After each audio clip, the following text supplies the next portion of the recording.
রাত্রে যে ভাইদের কাছে ছিলাম, তো ভাইদের অনেক প্যারা দিলাম। তো এখন ভাইদের কাছ থেকে বিদায় নিচ্ছি। রাসেল ভাই দারুণ একটা মানুষ, তার সাথে সারা রাত অনেক আমি এডিট করতেছি আর ভাই রাত থেকে থেকে দেখতেছি। আর এই যে সাদিক ভাই, তো ভাইদেরকে খুব যন্ত্রণা দিলাম। এখন চলে যাবো প্রান্ত ভাইয়ের কাছে, সোর হাসে অপেক্ষা করতেছে। সকালে মজমপুর গেটে চলে এসেছি, রাসেল ভাই আর আমি। সাদিক ভাইকে এলো আর কি বিদায় দিয়ে দিয়েছে।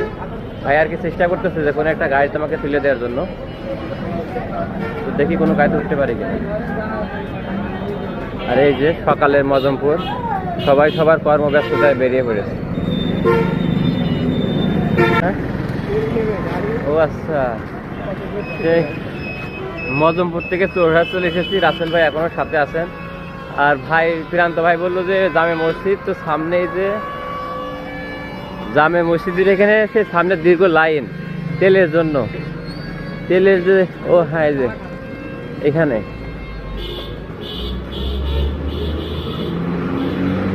আপনি তো এবার কলেজ হয়ে যাবেন। জি জি, অনেক কষ্ট দিলাম আপনাকে। না না, এখানে দাঁড়াই কোথায় আছে? এই যে এই সেই মানুষটা, আমি যখন প্রথমবারের মতো হলো পোস্ট করি যে আমি 64 জেলা ভ্রমণে বের হবো, তো ভাই আমাকে খুবই রিকোয়েস্ট করেছে ভাই কুষ্টিয়ায় কিন্তু অবশ্যই আসবেন।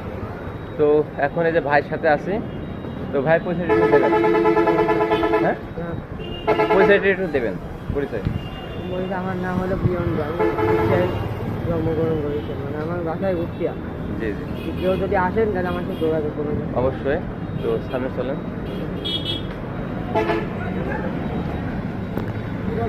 প্রান্ত ভাইয়ের সাথে নাস্তা শেষ করে এখন কুষ্টিয়ার যে শহীদ আবরার স্টেডিয়ামটা আছে আর সেখানে প্রবেশ করতেছি। আপনাদের একটু দেখাই, এই হচ্ছে সেই শহীদ আবরার স্টেডিয়াম, যে হলো ভারত বিরোধী আন্দোলন করার কারণে তাকে মৃত্যুবরণ করা হয়। আর এখানে হয়তো ট্রেনিং চলতেছে বিআরটিসির সবাই।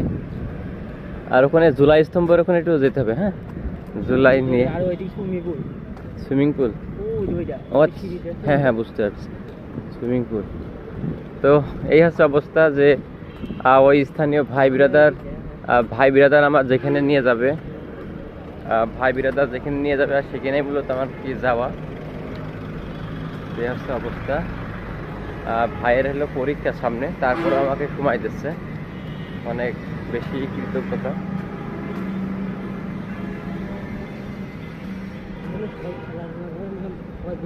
হ্যাঁ, অনেক টাকা খরচ। হ্যাঁ,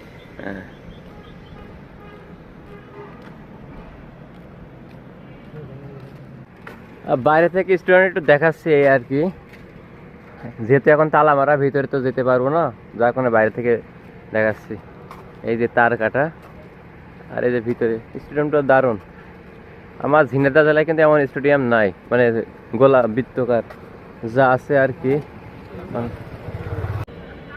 প্রান্ত ভাইয়ের সাথে যে কুষ্টিয়ার যে 36 জুলাই যে স্তম্ভ প্রতি জেলায় দিয়েছে, কিন্তু আমার জেলায় দিয়েছে কিনা আমি জানি না বা কোথাও দেখিনি। তো এটা আর কি দেখলাম। তো প্রান্ত ভাই খুবই ছোট মানুষ, সেই জায়গা থেকে আমাকে আর কি ঘুরিয়ে দেখাচ্ছে। তো আমি এখান থেকে আর কি পাবনার উদ্দেশ্যে রওনা দিব। তো দেখাচ্ছে পাবনাতে। আচ্ছা ঠিক আছে, আমি এলো প্রান্ত ভাইকে বিদায় দিয়ে চলে যাচ্ছি পাবনা দিকে। তো ভাই দোয়া করবেন আমার জন্য, যেন আমি বিনা টাকায় 64 জেলা শেষ করতে পারি। তাহলে আমি হাটটাটাই দেবো। হ্যাঁ ঠিক আছে, আচ্ছা দেখা। এখন আমাকে হাঁটতে আর কি পাবনার উদ্দেশ্যে যেতে হবে। তো দেখা যাক কি হয়। হাঁটতে যে কুষ্টিয়া বাইপাসে চলে এসেছি, আর এখান থেকে মূলত আর কি বাস ট্রাকে হেল্প নিয়ে কুষ্টিয়াতে চলে যাব। তো দেখা যাক, এখানে বাইপাসে আসলাম যেহেতু বাস পাবো, ট্রাক পাবো, আর সেই কারণে এখানে আসা।